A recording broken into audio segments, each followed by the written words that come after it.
Eu vi alguém aqui atrás, não sei quem, falando que trocou Klabin pelo não sei o quê. Eu te falo que eu acho que isso é um grande erro. Eu tenho um Klabin, só escuto notícias de investimentos bilionários de outras empresas no Brasil em fábricas de celulose. Isso não é ruim e perigoso para a Klabin? Você jogar o jogo da celulose, ele não é tão simples.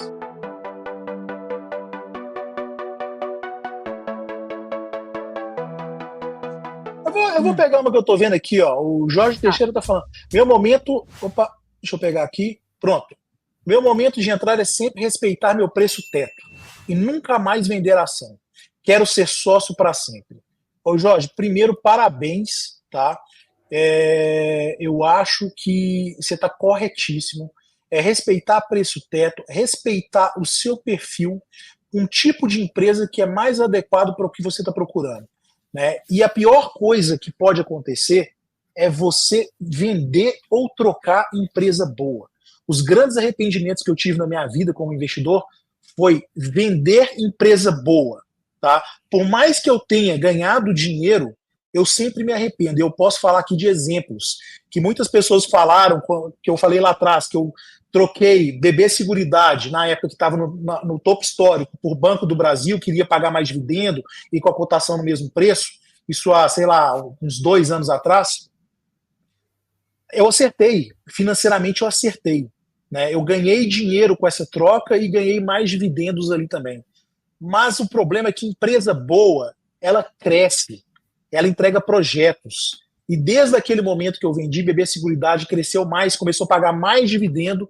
Então você vê que não vale a pena você fazer esse tipo de troca entre empresa boa. É muito melhor você pegar um dinheiro que você tem alocado ou reservado para aporte e colocar mais na empresa que você gostaria de ir, em vez de ficar fazendo essas trocas. Né? Então, quando você escolhe a sua carteira e monta a sua carteira com empresas boas, é esse espírito que o Jorge falou. É ser sócio para sempre. Para sempre. Né? Esquecer essa questão de rebalanceamento, de porque subiu demais a minha carteira e eu vou trocar por não sei quanto, que tá com uma valorização menor. É esquecer isso. É entrar em projetos, postura, espírito de sócio, né, para que você consiga surfar, né, nos bons momentos ou então nos maus momentos com as empresas. E nenhuma empresa vai crescer para sempre. Isso é fato. Porque senão ela ia dominar o mundo. Né? Então é você se posicionar nessas empresas com a postura adequada e continuar com elas, se Deus quiser, para o resto da vida, enquanto essas empresas forem boas e trazendo bons resultados e principalmente um respeito ao acionista minoritário, que eu acho que é fundamental dentro de uma escolha de uma empresa também. Pega uma aí, Rafa. Eu gostaria de pegar do Oscar Gama Filho, que ele fala assim: boa noite, só vou para commodities quando tiver um faturamento mensal de 30 mil em por enquanto, estou fazendo a bola de neve girar mais rápido. Estou conseguindo. O importante é foco. Para quem não sabe, eu trabalhei em bancos por mais de 15 anos, se for somar minhas 2 passagens. E por incrível que pareça, a maioria do investidor pessoa física, quando você pergunta qual é o objetivo dele de investimento, ele não sabe responder. E quando ele responde é basicamente, eu quero aumentar eu quero que tenha o maior retorno possível com o menor risco possível. Então, do exemplo do Oscar Gama Filho, ele tem um objetivo bem definido e, com certeza, uma estratégia muito bem definida. Então, se eu pudesse exemplificar como o investidor deve tratar a Vale ou qualquer outra empresa na carteira, você atingiu o teu objetivo que você se propôs, aí você começa a dar o segundo passo. As pessoas esquecem, eles olham o teu exemplo, Jean, e o exemplo do Fábio, que estão há décadas na Bolsa de Valores, que são investidores de sucesso, que são vencedores na Bolsa, e acredita que repetir o que vocês estão fazendo nesse momento é o correto. E eles esquecem que o tempo que vocês têm na Bolsa, a caminhada de vocês, fez vocês, além de adquirirem conhecimento sobre inúmeras empresas, criarem casca. E as pessoas esquecem disso. Então, acredito que o recado importante é pegar o exemplo do Oscar Gama Filho e você que está nos ouvindo, tenta colocar no papel, em uma frase, qual é o teu objetivo de investimento e qual que é a tua estratégia para atingir esse objetivo. Vê se você efetivamente sabe isso. E toda vez que você for comprar uma ação ou vender uma ação, vê se isso te aproxima ou te distancia do teu objetivo. Perfeito. Rafa, Você tem alguma. Eu que vou fazer agora a pergunta. Você tem alguma expectativa sobre o leilão de transmissão aí, que justamente está sendo bem comentado? Sim, eu acho que é importante, acho que mais importante do que o investidor, Leilão? aquele que é mais iniciante, tá me ouvindo, Van? Eu estou escutando. Acho que por investidor, acho que aquele que é mais iniciante, fica operando notícia e tudo mais, eu acho que mais importante do que ele ler notícias é ele ler sobre o resultado do leilão que vai acontecer amanhã às 10 horas.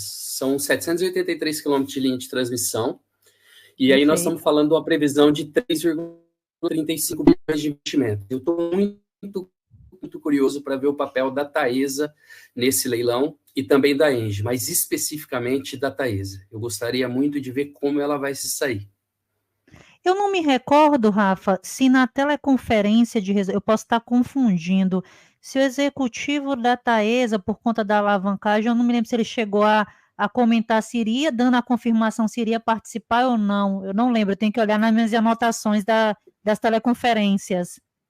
Taesa vai participar, quem não participa é Transição Paulista. Ah, exato, perfeito. É Transmissão Paulista que não vai estar aí participando do leilão.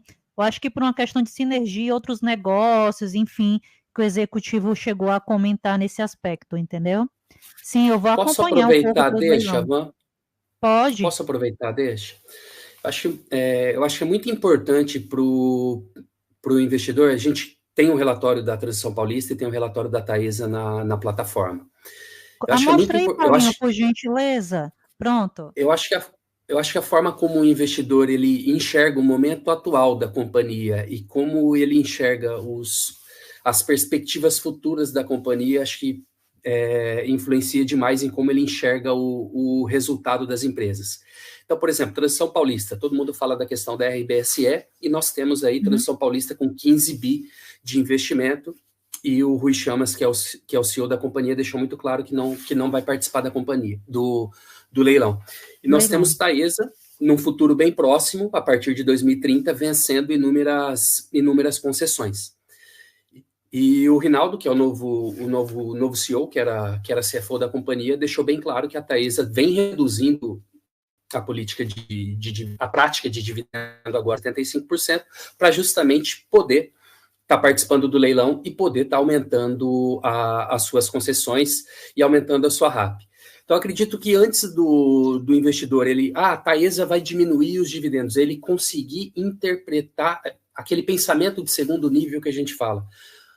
Qual é o movimento e por que isso está acontecendo? Qual é o objetivo da empresa com isso? Então, acredito que só esse disclaimer para que, às vezes, no relatório a pessoa ela lê, mas eu acho que a gente falando fica um pouco mais fácil. Aqui, ó, Rafa, o Vitor até colocando, ó, esses dados indicam que a Taesa está em uma boa posição de liquidez, apesar do aumento do endividamento, o que deve ser levado em consideração para qualquer decisão no leilão de amanhã, por exemplo, né? Certo. Eu acho que a análise mais simplista e que o investidor vai lhe deparar é com aquela questão de desconto sobre o valor da RAP, tá?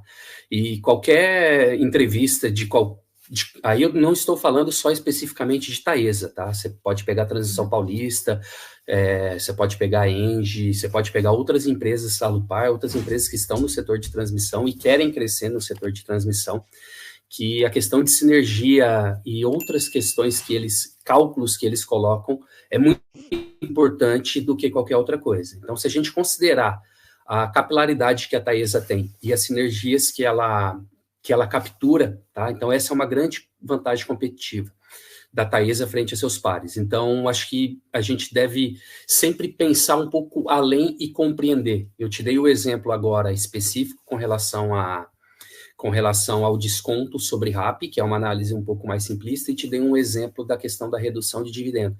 Então, eu gosto sempre de comentar isso, porque às vezes o investidor iniciante, ele é levado ao erro, ler uma notícia, e existe uma grande diferença entre a gente ler e a gente interpretar e conseguir entender. Eu acho que isso só vem com o tempo e principalmente aquela questão que você sempre fala, né, Van? Não tem muitas empresas na carteira, né? Então, para você conseguir acompanhar e conseguir entender quais são os movimentos da companhia. Perfeito. Tem um ponto aqui, Jean, que eu acho interessante, que eu acho que eu vi aqui de mensagem, não sei se você olhou aí, que é com relação a Klabin. E eu sei que, inclusive, no AGF Day vai ter ali o CEO executivo da Klabin. Acabei perdendo. Ah, tá aqui, ó, o Carlos. Essa daqui eu sei que, Jean, eu tenho Klabin, só escuto notícias de investimentos bilionários de outras empresas no Brasil em fábricas de celulose. Isso não é ruim e perigoso para a Klabin? Eu, sinceramente, Carlos, eu estou torcendo para que as pessoas pensem que seja bastante perigoso, tá? Para começar a cair bastante a cotação. Só que, infelizmente, esse pensamento parece que não chegou na grande maioria ainda não, né? Porque a empresa hoje mesmo subiu bastante aí e não está tendo grandes possibilidades. Ela subiu 2% hoje, 4,24%. Né? Mas, assim, pessoal, a Klabin é uma empresa centenária, a administração, pela liderança do Cristiano Teixeira, que vai estar, inclusive, no nosso evento lá do AGFDI no dia 30 de outubro. Sintam-se convidados para ir, para conhecer, conversar pessoalmente com essas pessoas, mas são pessoas extremamente competentes, uma empresa centenária com um planejamento estratégico muito bem definido, aonde nós já tivemos a oportunidade de visitar a empresa, né? É uma empresa excepcional, né? E que a gente tem muita confiança no trabalho da gestão, o que eles estão entregando, todo o planejamento estratégico da empresa ele está sendo cumprido à risca, tá? E está trazendo os resultados não só que estavam previstos, mas acima muitas vezes do que estava sendo previsto, né, pelo mercado. Então, assim, você jogar o jogo da celulose, ele não é tão simples, né? É um jogo que os grandes players normalmente conseguem, aquele negócio que o winner takes all, né? O ganhador ele leva tudo, né? E são poucos os ganhadores, os poucos players que conseguem realmente ter uma estrutura boa para conseguir tocar isso, né? Por isso que a gente tem aí basicamente a Suzano como a maior produtora de celulose do mundo, que inclusive também a gente já visitou a fábrica lá da Suzano, que foi até o nosso último JBI agora, o nosso workshop do último JBI foi sobre a Suzano, sobre a visita lá à fábrica, né? E você vê qual que é a estrutura dos caras. Os caras são líderes, não são à toa, né? A Klabin tem o posicionamento dela também, não é à toa, né? Existe muito planejamento. Então, assim, te respondendo, não me preocupa, eu estou muito confiante com a empresa, com as propostas, com o projeto futuro. Eu acho que, inclusive, é uma das empresas uma das empresas mais promissoras que eu vejo no Brasil ainda, apesar de uma centenária. Eu acho que ela é quase que uma adolescente. Então ela tem muito cartucho ainda para queimar, tem muita coisa para fazer. Eu vi alguém aqui atrás, não sei quem, falando que trocou Klabin pelo não sei o quê. Eu te falo que eu acho que isso é um grande erro, porque vamos voltar no que eu acabei de falar. Empresa boa, você não vende, tá? Você mantém em carteira. Então Klabin é uma empresa que a gente gosta bastante aqui. Pessoal, vamos fazer o seguinte, vamos continuar esse bate-papo legal lá no AGF. Mas antes, fala aí. Ele já ia passando. Eu vi justamente Paulinho colocando aí sobre a questão do JBI e você comentando principalmente sobre Klabin, etc. A gente está nas últimas vagas, é isso, Jean, com relação a JBI, o treinamento, que inclusive o Rafa foi da turma 1, foi, Rafa? Isso. Turma 1. Foi lá que eu conheci o Jean, na turma 1. E eu posso só fazer nós um dois adendo? somos da turma 1, hein? 2019, né, Rafa, eu acho. 2019, Jean. Não é propaganda nenhuma, muito pelo contrário, mas eu gosto sempre de frisar. Quem não fez o JBI e não, ou quem está fazendo, está na turma 17, aproveite. Vai ser difícil você conseguir absorver tudo, porque é muito conhecimento, mas ele é muito mais do que um treinamento. O JBI ele é um transformador de vidas. Ele vai te ensinar a lidar com dinheiro, com investimento, a enxergar a vida de uma outra maneira. E aí as oportunidades vão aparecer para você. Eu acho que o JBI é um treinamento que qualquer pessoa, desde o iniciante até o mais avançado, deveria fazer. Eu recomendo para todos os meus amigos e para quem está nos ouvindo agora.